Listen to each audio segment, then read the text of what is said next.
না প্রতিটি সন্তানের কাছে সবচাইতে নিরাপদ স্থান হলো তার মায়ের কোল। তাই গোবিন্দ আমার মায়ের কোলে বসে বসে স্বর্ণবনী খাচ্ছেন এবং দাদা বলরামের সাথে গোচারণে যাবেন, তার পথ জানতে চাচ্ছেন। বলে, ও মা, মা গো, গোচারণে যাওয়ার পথ বলে দাও না মা। দেখুন এখানেও কি অদ্ভুত না, যে ভগবান কিনা সকল জীবের পথ প্রদর্শক, তিনি মায়ের কাছে পথ জানতে চাচ্ছেন। মাই হলো আমাদের সর্বদা সঠিক পথ দেখিয়ে দেন।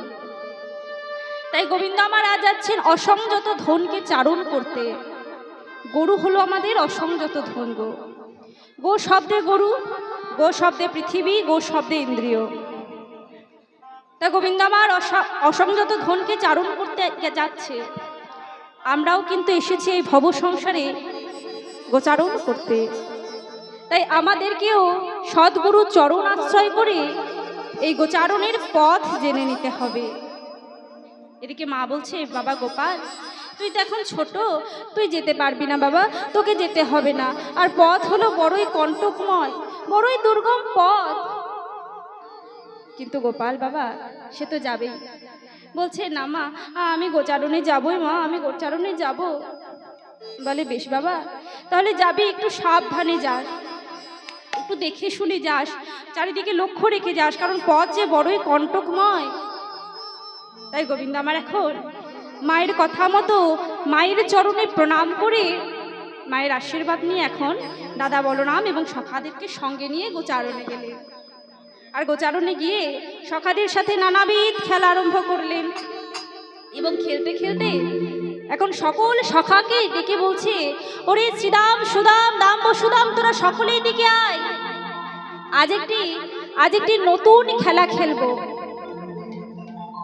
বটু ব্রাহ্মণের পুত্র তো একটু সবকিছুতেই আগ্রহ বেশি। বটু বলছে, এই কানাই, কি খেলা খেলবি রে?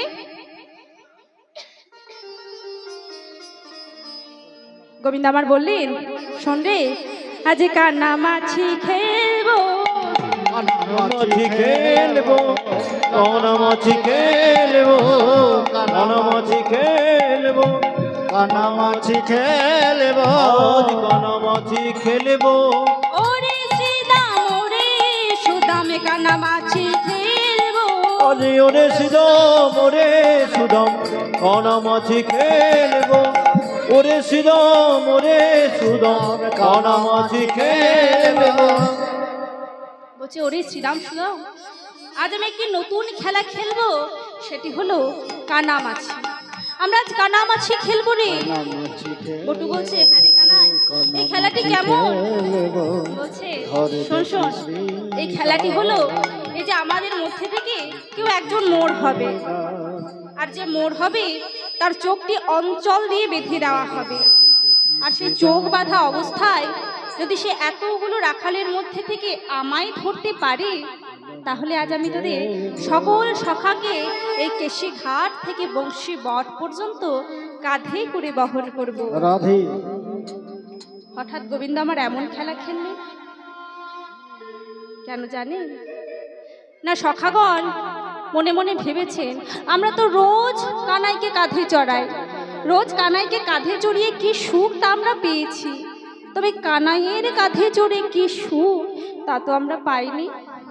তাই একদিনে যেমন করে হোক কানাইকে খেলাতে হারাবো এবং আমরা কানাইয়ের কাঁধে চড়ব। আর গোবিন্দ তো আমার অন্তর্যামী, ভক্তের অন্তরের কথা বুঝতে পেরে ভগবান দেখলেন, সত্যি তো, আমি তো রোজ সখাদের কাঁধে চড়ি, রোজ ভক্তের কাঁধে চড়ি, ভক্তের কাঁধে চড়ে কি সুখ তা পেয়েছি, তবে ভক্তকে কাঁধে চড়িয়ে কি সুখ তা তো আমি পাইনি। তাই আজ গোবিন্দ আমার এমন খেলাটি খেলবেন। তা বটু বলছে, হ্যাঁ রে কানাই, সবই তো হলো, কিন্তু মোড় কে হবে কানাই? গোবিন্দ আমার বললেন, এক কাজ কর বটু, ওই গাছ থেকে কতগুলি পাতা তুলে নিয়ে আয়। পাতা তুলে নিয়ে এসেছে, বলছে এই পাতাগুলির মধ্যে থেকে যে কোনো একটি পাতাকে আমি ছিদ্র করে দেব, আর সবাই একটা একটা করে নিবি, আর ওই ছিদ্রযুক্ত পাতাটি যার ভাগ্যে পড়বে সেই হবে আজকে খেলার মোড়। এবারে যেমন কথা তেমন কাজ, একটা একটা করে পাতা এনেছে, এবার একটা পাতা ছিদ্র করেছে, সবাই নিয়েছে পাতাগুলি। এবারে যে ছিদ্রযুক্ত পাতা ছিল সেই পাতাটি পড়েছে শ্রীরামের ভাগ্যে। তাহলে শ্রীরাম হলো আজকে খেলার মোড়। এখন শ্রীরামের চোখ অঞ্চল দিয়ে বেঁধে দেওয়া হলো। এবারে সকল সখাগণ শ্রীরামকে ধাওয়া করে বলছে, ধরে দেখি শ্রীরাম, ধরে ধরে দেখি শ্রীরাম, ধরে দেখি শ্রীরাম, এই তো কাছে কাছে আছি, ধরে দেখি শ্রীরাম, আরে তো কাছে কাছে আছি, ধরে দেখি শ্রীরাম, আরে তো কাছে কাছে আছি, ধরে দেখি শ্রীরাম। শ্রীরামের চোখ কিন্তু অঞ্চল দিয়ে বাঁধা। শ্রীরাম একটু এদিক ওদিক ঘোরাঘুরি করতে করতে কানাই একটু দূরে দাঁড়িয়েছিলেন। কানাইকে গিয়ে ঝাপটে ধরেছে। দেখুন মা, চোখ বাঁধাও যা অন্ধ তাই, তাই না? চোখ বাঁধাও যা অন্ধ তাই। তাহলে এই চোখ বাঁধা অবস্থায় এতগুলো রাখালের মধ্যে থেকে শ্রীরাম কিভাবে কানাইকে ধরলেন? ও মা, এখন যদি কাউকে বলা হয় যে আপনাকে আমি চোখটা বেঁধে দেব, এবারে যে কোনো একটি নির্দিষ্ট একটি ভক্তের নাম করে বলা হলো এতগুলো ভক্তের মধ্যে থেকে গিয়ে তুমি তাকে ধরো, সেটা কি সম্ভব? সম্ভব নয়। তাহলে এখন শ্রীরাম কিভাবে এতগুলো রাখালের মধ্যে থেকে কানাইকে ধরলেন? না বললেন গোবিন্দের অঙ্গগন্ধ অনুসরণ করে। গোবিন্দের এই অঙ্গগন্ধটি কেমন? মৃগমদ নীলোৎপল, মিলনে যার পরিমল, সেও তো হরিগর্ব মান। হেন কৃষ্ণ অঙ্গগন্ধ যার নাই সে সম্বন্ধ, সে নাসিকাটি ভস্টার সমান। মৃগমদ অর্থাৎ হরিণের নাভি যখন পেকে যায় বাবা, বনের হরিণের নাভি যখন পেকে যায়, তার যে একটি সুবাস, সুন্দর একটি সুবাস পুরো বনকে মোহিত করে, সেই সুবাস এবং নীলোৎপল অর্থাৎ হলো নীল পদ্ম, সদ্য প্রস্ফুটিত নীল পদ্মের যে সুবাস, এই দুটিকে একত্রিত করলে যে সুবাস হয় সেটি আমার গোবিন্দের অঙ্গগন্ধের ন্যায়। আর গোবিন্দের এই অঙ্গগন্ধটি যে নাসিকায় আসে না, সেই নাসিকাটি হলো কামারের হাফরের ন্যায়। জয় রাধে। তা শ্রীরাম এখন ধরলেন, গোবিন্দকে ধরলেন তার অঙ্গগন্ধ অনুসরণ করে। এখন কানাই যখন ধরা পড়েছে, কানাই একটু মুখ নামিয়ে একটু দূরে দাঁড়িয়ে আছে। এখন সকল সখা বলছে, এই কানাই, কানাই তুই এখন মুখ নামিয়ে দাঁড়িয়ে রইলে শুনবো না, কিন্তু তুমি এখন হেরে গেছো বলে মুখ নামিয়ে দাঁড়িয়ে থাকবে, আমরা কিন্তু শুনবো না। আমরা ঠাকুর বললে মানি না, ঠাকুর বলে মানি না, ঠাকুর বলে মানি না, ঠাকুর বলে মানি না, বলে মানি না, ঠাকুর বলে মানি না, জোর করে কাঁধে চড়বো ঠাকুর বলে মানি না, জোর করে কাঁধে চড়বো ঠাকুর বলে মানি না, আমরা জোরে করে কাঁধে তুলবো খেলায় ঠাকুর যখন বলে, হেরে গেছে জোর করে কাঁধে চড়বো, নিতাই গৌর জোরে করে কাঁধে তুলবো, জোর করে কাঁধে চড়বো, জোর করে কাঁধে আমরা ঠাকুর বলে মানি না। তাই গোবিন্দ আমার সকল সখাকে এখন এক এক করে এই কেশি ঘাট থেকে বংশী বট পর্যন্ত কাঁধে করে বহন করলেন। সব শেষে রয়েছে শ্রীরাম। এবারে শ্রীরামকে কাঁধে চড়িয়েছেন মা, গোবিন্দ আমার শ্রীরামকে কাঁধে চড়িয়েছে। এবারে শ্রীরামের একটি চরণ রয়েছে গোবিন্দের বক্ষ দেশে, এইভাবে, এবং একটি চরণ রয়েছে পৃষ্ঠ দেশে। শ্রীরামকে কাঁধে চড়িয়ে গোবিন্দ আমার সজোরে ছুটছে। শ্রীরাম বলছেন, ওরে কানাই থাম, কানাই থাম, কানাই থাম, কানাই পড়ে যাবে, কানাই আমি পড়ে যাব। বলে শ্রীরাম, দাদা তুমি এক কাজ করো, তোমার ওই চরণটি আমার বক্ষে দাও, দাও দাও ওই চরণটি আমার বক্ষে দাও। তা বাবা শ্রীরাম যেই না তার চরণটি গোবিন্দের বক্ষে দিয়েছে, ভক্তের যুগল চরণ পেয়ে গোবিন্দের এক ফোঁটা নয়নের বাড়ি বর্ষণ হয়ে শ্রীরামের চরণে পড়েছে। আর শ্রীরামের চরণে যখনই পড়েছে, শ্রীরাম বলছে, কানাই, এই কানাই, তুই কাঁদছিস কানাই? তোর কষ্ট হচ্ছে? কানাই, আমায় নামিয়ে দে কানাই, আমায় ছেড়ে দে, তোকে আর কষ্ট করতে হবে না, আমি হেঁটে চলে যাব কানাই। গোবিন্দ আমার বললেন, শ্রীরাম দাদা, আমি যে কাউকে সহজে ধরি না, তবে যদি একবার কাউকে ধরি তাকে যে আর সহজে ছাড়ি না গো। মাগো, ভগবান যদি কাউকে একবার ধরেন, আমরা যদি ভগবানের কৃপা লাভ করতে পারি, ভগবান আমার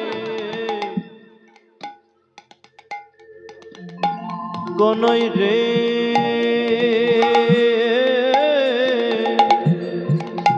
ওরে গনই, ওরে গনই, ওরে গনই।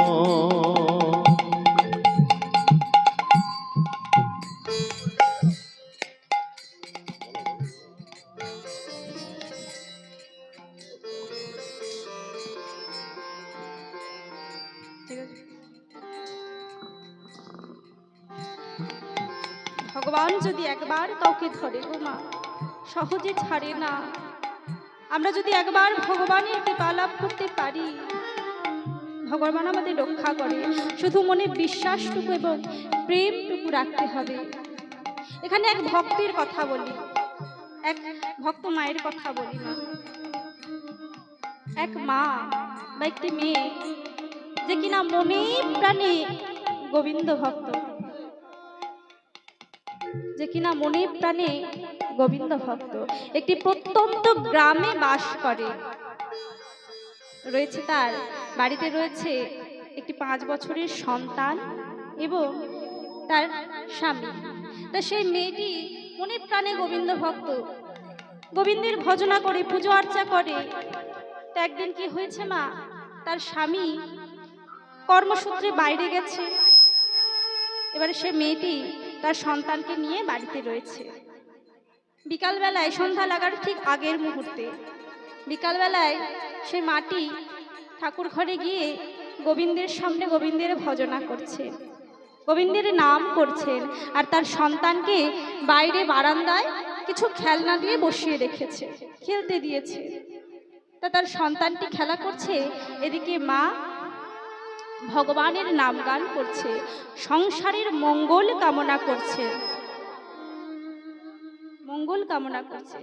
হে প্রভু, হে গোবিন্দ, আমার সন্তানকে যেন ভালো রেখো, আমার পরিবারকে যেন ভালো রেখো। এদিকে মা গোবিন্দের নাম করছে, গোবিন্দের ভজনা করছে, আর সন্তান খেলতে খেলতে, মা খেলতে খেলতে ছাদে চলে গেছে। ছাদে গেছে, সেই 4-5 বছরের সেই শিশু সন্তানটি ছাদে গেছে খেলতে খেলতে। মা এবারে খেলতে খেলতে খেলতে খেলতে ছাদে থেকে নিচে পড়ে গেছে। গোবিন্দের কি লীলা! মা এদিকে গোবিন্দের ভজনা করছে আর সন্তান ছাদে থেকে নিচে পড়ে গেছে। সন্তানটি যেই না নিচে পড়েছিল, মা মায়ের বুক কেঁপে উঠেছে। সন্তান যেখানেই থাকুক, দেশে বিদেশে, আর মা যে অবস্থায় থাকুক, সন্তানের কোনো ক্ষতি হলে, সন্তান এক ফোঁটা চোট পেলেও সবার আগে কিন্তু মায়েরাই জানতে পারে। সন্তান যখন পড়ে গেছে, মায়ের বুক কেঁপে উঠেছে। মা একটু পিছন ফিরে দেখছে, তার সন্তান নেই। ছুটতে ছুটতে বাইরে গিয়ে উঠানে দেখছে রক্তাক্ত অবস্থায় তার সন্তান পড়ে। সেই রক্তাক্ত অবস্থায় সন্তানকে দেখে হে দয়াময় বলে সন্তানকে বুকে তুলে নিয়েছে। আর বুকে তুলে নিয়ে কোনো কিছু না ভেবে ছুটছে। পরন্ত বিকাল, চারিদিকে অন্ধকার নেমে এসেছে, প্রত্যন্ত গ্রাম, কাছে করে কোনো চিকিৎসালয় নেই। ছুটছে সন্তানকে বুকে নিয়ে, ছুটছে, ছুটতে ছুটতে ছুটতে ছুটতে কিছু দূর যাওয়ার পরে একটি চিকিৎসালয় চোখে পড়েছে। তা সেই চিকিৎসালয়ে গিয়ে একটি ডাক্তারবাবু ছিলেন। ডাক্তারবাবুর কাছে গিয়ে মাটি কোনো কিছু না বলে সন্তানকে ডাক্তারবাবুর কাছে দিয়ে বলছে, ডাক্তারবাবু, আমার সন্তানের চিকিৎসা করে দিন। ডাক্তারবাবু সেই সন্তানের রক্ত মুছিয়ে দিলেন এবং কিছু ওষুধ দিয়েছে। ডাক্তারবাবু, আমার ছেলের কিছু হয়নি তো ডাক্তারবাবু? আমার ছেলে ঠিক আছে তো? ডাক্তারবাবু বললেন, না না, আপনার ছেলের কিছু হয়নি, আমি কিছু মেডিসিন দিয়েছি, খাওয়াবেন, আপনার ছেলে সুস্থ হয়ে যাবে। মা ছেলেকে বাড়ি নিয়ে এসেছে বাবা। পরের দিন সকালবেলায় গ্রামের আত্মীয় স্বজন, পাড়া প্রতিবেশী সবাই খবর করতে এসেছে। আমাদের গ্রামাঞ্চলে এটা হয়ে থাকে, দেখবেন কারোর কোনো বিপদ হলে, কিছু হলে সব পাড়া প্রতিবেশীরা খবর করতে যায়। কিছু খবর করতে এসেছেন সব প্রতিবেশীরা, আত্মীয় স্বজন। তো এসে বলছে, তা হ্যাঁ গো, তোমার ছেলেটি যে পড়ে গেল, তুমি কোথায় ছিলে তখন? মা বলছে, আমি আমি তখন ঠাকুর ঘরে ছিলাম গো, ভগবানের নাম করছিলাম। ও, তুমি ঠাকুর ঘরে ছিলে, ভগবানের নাম করছিলে? তা হ্যাঁ গো, কি করলো তোমার ঠাকুর? ওই তোমার ঠাকুর তো তোমার ছেলেকে রক্ষা করলো না। শোনো, অত আদিক খেতা করার কোনো দরকার নেই। ভগবানকে ভজনা করতে হলে এমনি করা হয়, একটু ওই ফুল বাতাসা দিলেই, ধূপ দেখালেই ভগবানের ভজনা হয়। অত সারাক্ষণে তার নাম করা, ঠাকুর ঘরে পড়ে থাকা, এটা না হলেও ভগবানকে ডাকা যায়। মেয়েটি মনে মনে কষ্ট পেল, অভিমান হলো বড্ড মনে, যে সত্যি তো আমি গোবিন্দকে এত ভালোবাসি, আমি সব তো গোবিন্দের করে দিয়েছি, আমি তোমার সন্তানের মঙ্গল কামনাই করছিলাম, তবুও এমন কেন হলো? গোবিন্দ তো সত্যি আমার ছেলেকে রক্ষা করলো না। বলছে, বেশ, অভিমান করছেন মনে মনে, ভগবানের প্রতি অভিমান করছেন না। দেখবেন আমরা যাকে বেশি ভালোবাসি, অভিমানটা কিন্তু তার উপরেই করতে পারি। যার তার উপরে তো অভিমান করা যায় না, যাকে ভালোবাসা যায় তার উপরেই কিন্তু অভিমান করা যায়। তা মা সত্যি কাঁদছেন, মনে মনে অভিমান করছেন, সত্যি গোবিন্দ, আমি তোমায় এত ভালোবাসি, তোমায় এত ভজনা করি, তবুও তুমি আমার সন্তানকে কষ্ট দিলে। বেশ, তাই যদি হয় তাহলে আমি আর তোমার ভজনা করব না, তোমার সেবা করব না, তোমার মুখ দর্শনও আমি করব না। এই বলে সেই মা অভিমানে আর ঠাকুর ঘরে যায়নি সেদিন। পরের দিন সকালবেলায়, সন্তানটি যদিও সুস্থ, পরের দিন সকালবেলায় মা এবং তার বাবা, সন্তানটির বাবা, দুজনে মিলে সন্তানকে নিয়ে সেই ডাক্তারের কাছে যাচ্ছে, চিকিৎসালয়ের কাছে যাচ্ছে। যদিও সুস্থ, তবুও মায়েদের মনে দেখবেন একটু ভয় থাকে যে যদি কিছু হয়। তো একবার ডাক্তারের কাছে গেছে, ডাক্তারখানায় গিয়ে দেখছেন সেই ডাক্তারখানাটি বন্ধ, চিকিৎসালয়টি বন্ধ পড়ে আছে। ওখানকার পাড়া প্রতিবেশীদেরকে ডেকে বলছে, আচ্ছা শুনুন না, এই যে চিকিৎসালয়টি বন্ধ আছে, ডাক্তারবাবু আজ আসেননি? প্রতিবেশীরা বলছে, ডাক্তারবাবু? কোন ডাক্তারবাবুর কথা বলছেন? বলছে, কেন, এই ডাক্তারখানায় যে ডাক্তারবাবু বসেন, উনি আজ আসেননি?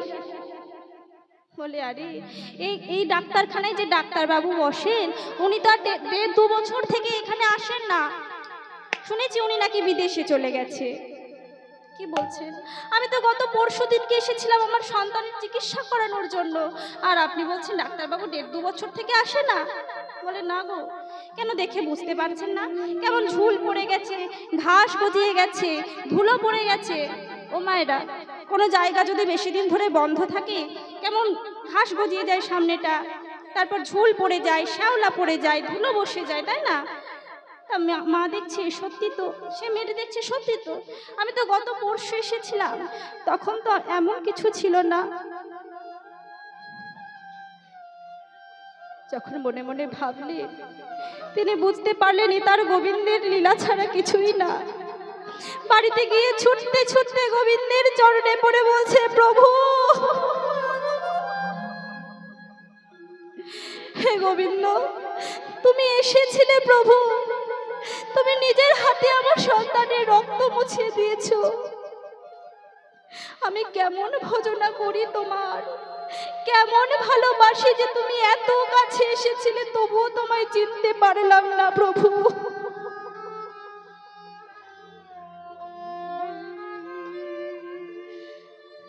মাগো, ভগবানের লীলা এমনই হয়, আমরা হয়তো বুঝতে পারি না সব সময়। যেটুকু আমাদের নিয়তিতে লেখা আছে সেটুকু হবে, সেটুকু কেউ খণ্ডাতে পারেন না। তবে ভাবুন, ওই যে সন্তানটি ছাদে থেকে পড়ে গেছে, তার মৃত্যুও তো হতে পারত, কিন্তু একটু চোট লেগেছে, যেটা হওয়ার সেটা হয়েছে, তবে ভগবান রক্ষা করেছে। তাই মা এখন ভগবানের চরণে পড়ে বলছেন, কি জানি প্রভু,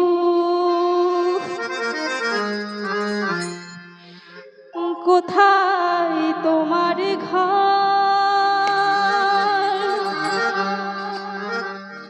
কে বা তোমার আপন প্রভু,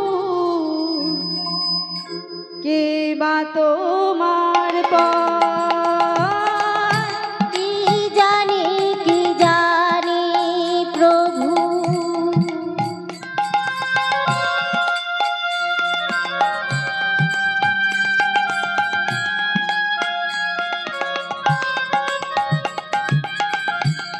কোথায় তোমার ঘর,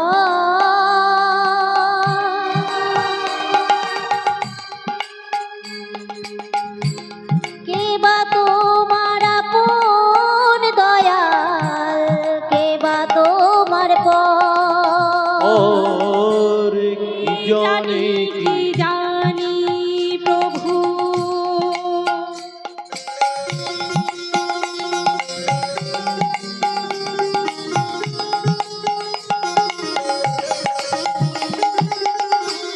কোথায় তোমার ঘর,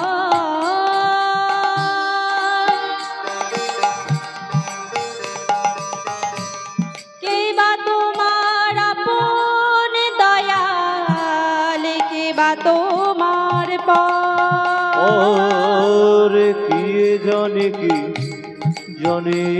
প্রভু,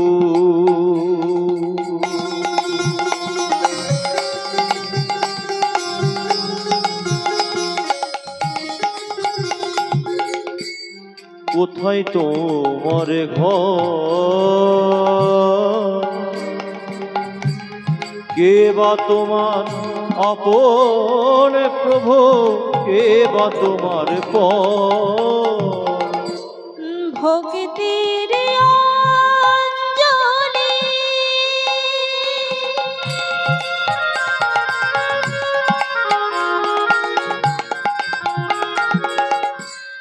দিলাম রাঙা পায়,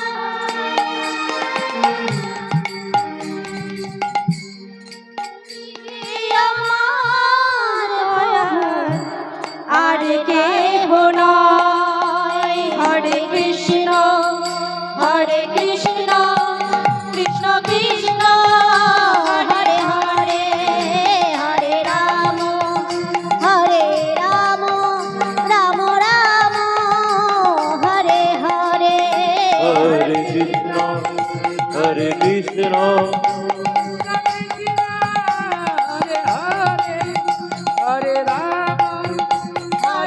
রাম রাম রাম, হরে হরে।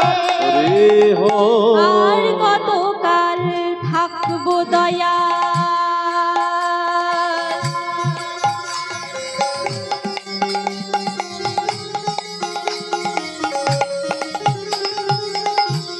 পরবাসী হয়ে দুঃখে দুঃখে জনম গেল তোমার পথ চেয়ে। আর কত কাল থাকিব দয়া,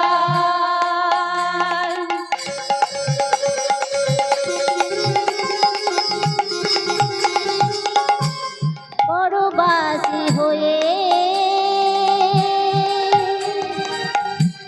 দুঃখে দুঃখে জনম গেল তোমার পথ চেয়ে। তাই তো তোমায় প্রভু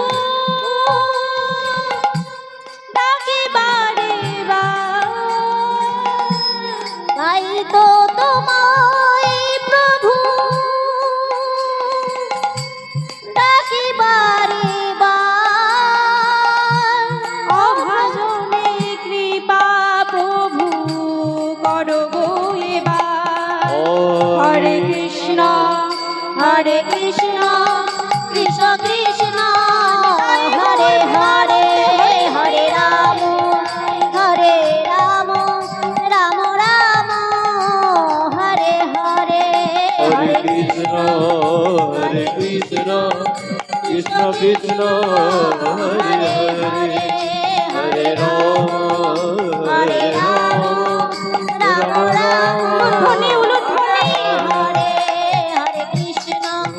হরে কৃষ্ণ কৃষ্ণ কৃষ্ণ হরে হরে হরে রাম রাম রাম হরে হরে।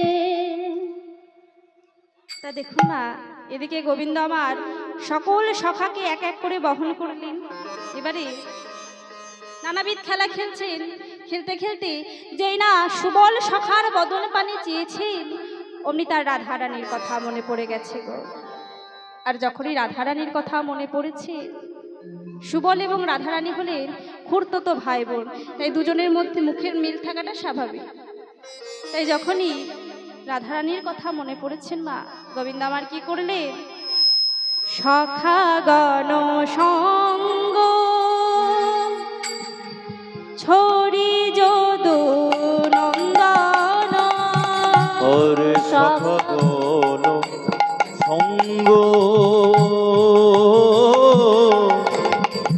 হরি যদু নন্দন সখাগণ সঙ্গ ছড়ি যদু নন্দন, চলো দহিনা গোরা, চলো দহিনা গরুড়া। যে না রাধারানীর কথা মনে পড়েছে, গোবিন্দ আমার শাখাদের সঙ্গ ছেড়ে চললেন কিভাবে? বলে ভামিনী মনোরথে চলিলা বিপিন পথে, ওরে ভাবিনি মনোরথে চললা বিপিন পথে ভাবিনি মনোরথে চলিলা বিপিন পথে, সাধিতে মন মথকার, সাধিতে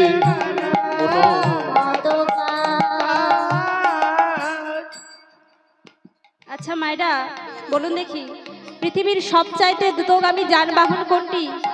কি মা, পৃথিবীর সবচাইতে দ্রুতগামী যানবাহন কোনটি? শুনতে পাচ্ছি, জানো না কেউ? মন গো মন। পৃথিবীর সবচাইতে দ্রুতগামী যানবাহন হলো আমাদের মন। এই মনের আগে কেউ কখনো যেতে পারে না। এখনই যদি মায়েদেরকে বলি চলুন বাপের বাড়ি থেকে ঘুরে আসি, দেখুন মনটা বাপের বাড়িতে চলে গেছে, যায়নি? জয় রাধে। তা গোবিন্দ আমার মনোরথে চললেন, কারণ তিনি জগৎ জীবের সারথি। তাহলে তিনি কাকে সারথি করবেন? না বললেন অনুরাগ সারথি করে, অনুরাগ সারথি করে, অনুরাগ সারথি করে, অনুরাগ সারথি করে, ভজন সাধন জুড়ে, অনুরাগ সারথি করে, ভজন সাধন জুড়ে, রাধা নামে ধ্বজা দিয়ে, শস্য দিয়ে, রাধা নামে ধ্বজা দিয়ে, ভজন সাধন দিয়ে, অনুরাগ সারথি করে, অনুরাগ গোবিন্দ আমার